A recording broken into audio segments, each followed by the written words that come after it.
Malakas talaga siya at matubig. Bali Monday na ngayon ha. Expected natin mabilis na dadaan yung bagyo. 8 hours lang. 8 hours daw tatawid na siya ng La Union, no? Tatawid niya yung Luzon. Pero malakas pa rin siya, tsaka matubig siya. Ang daming tubig, oh. Matubig siya. Pag dito tumigil, ano, Malaondoy ito. Pag dito tumigil yung rate niya, para tong Ondoy. In terms of water, ayan, oh. So maaaring ito nga yung calm before the storm.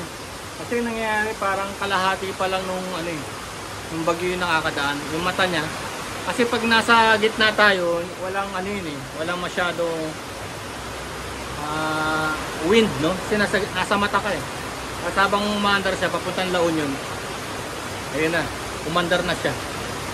So this is from Marikina, November 10. Ayan o. Ayan o. Ang ano ko lang kasi, ayan o.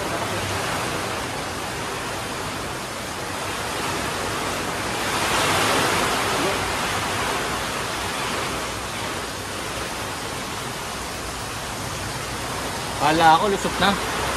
Kala ko talaga lusot na. Kala ko lusot na. Ayan o. Not over. Mas devastating to kaysa kagabi, kaysa madaling araw.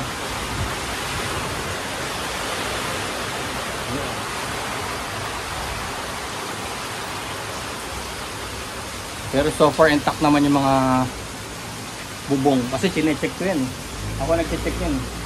Ito nagtataka nga ako wala na ito masyadong lock Nakapako na lang yan ng ano, ng umbrella nail doon sa bulok na kahoy niya yun. Pero hindi pa rin naman siya ayun yung mga ganun lang matagal na rin yan pero nakakabit pa siya. Ayan, biglang tumahimik na naman. So yun, hindi pa pala tapos. November 10, 8 AM Marikina,